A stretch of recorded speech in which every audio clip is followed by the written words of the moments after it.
You know things get super intense when they get cranked up to 11. Meet the latest from HTC. This is a U11.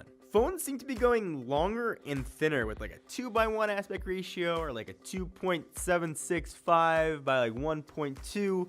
It's nice to see just a normal aspect ratioed phone. It is a big phone though. It's not for tiny baby hands or just normal adult hands, but it is a 5.5 inch quad HD screen. It's got Corning Gorilla Glass 5 all over it, so should be pretty protective. But if you plan on getting it wet or dusty, no, this only has IP67. So obviously this is a very design-centric phone. It is extremely glossy. In fact, if you want to use this like a mirror, like the old Palm Pres back in the days, flip this thing around, pretty much any color, save for the white, which looks beautiful, but not coming to the US. You can use just as a reflection or like to blind somebody. And usually what comes along with really glossy backs, fingerprinty, so you're gonna want to keep a microfiber cloth with you. HTC did pack a lot on the software and the specs side. So it is Android 7.1, which is really nice, and it's HTC Sense, but that's not the only Sense that's in here.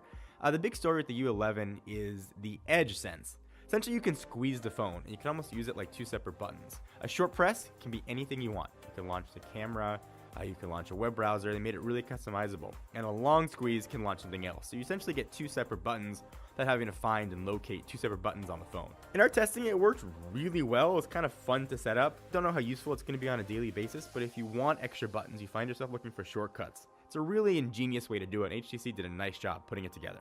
It also packs pretty much the latest specs. It's got a Snapdragon 835 in there. It's got 4 gigs of RAM, 64 gigs of storage is the only storage option, but of course you can up that with a micro SD card. Outside of the US though, you're going to get a different version if you want. You can get 6 gigs of RAM or 128 gigs of storage. So people have had like a mixed feeling towards HTC's cameras. They've done some cool stuff with UltraPixels in the past, and they've kind of reverted back. But the camera looks to be really nice. In our initial camera test, the pictures did look pretty good.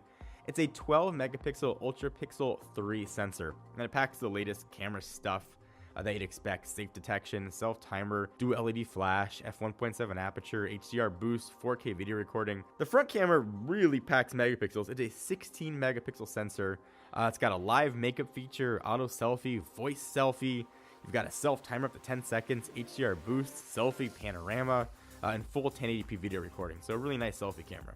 Before I talk about sound, I'm just gonna get this one out of the way. No headphone jack. Know it going in. We'll love it or hate it. Not gonna be able to plug your headphones in unless they are USB-C. But HTC does do a lot with sound. It's high-res certified. It's got HTC U-Sonic with active noise cancellation, HTC Boom Sound Hi-Fi Edition, so got the extra Fi, so you know it's gonna sound pretty good. And HTC has done a really awesome job with audio fidelity in the past, so I expect even better performance from the U11. On the battery side, it's 3,000 milliamp hours. I feel kind of the same way I do about that as I do about the lack of a headphone jack. HTC claims we get about 24.5 hours or so of talk time and up to 14 days of standby time. And of course, all the other Qualcomm quick charge stuff you'd expect is here, like Quick Charge 3.0. They also added extreme power saving mode. So this is the HTC U11. It's glossy, it's shiny, it's big, it's bold, and it is hopefully HTC's comeback. I'm gonna reserve judgment until I get a chance to actually play with it. We only got some hands-on for a real few minutes. The screen looked bright, the camera looked pretty solid. How that all comes together in a package you use on a daily basis yet to be determined. Being able to squeeze the phone is something very new. You gotta retrain your brain to grip and grab. But when you are gripping and grabbing, the phone does feel really nice in the hand. HTC spent a lot of time clearly trying to make the screen to the back feel almost bezel-less and to feel like you can't find a seam with your finger. And you can't. The build quality in typical HTC fashion is awesome. Whether or not this is the phone for you, I can't answer yet. Once we get one though in Techno Buffalo offices, we'll test it and we'll let you know what we think. If you want us to test anything in particular, leave in the comments down below. And if you want to see that full review, give the video a thumbs up to let us know you want a review of the HTC U11. Until next time, I'm John Ranger from Techno Buffalo.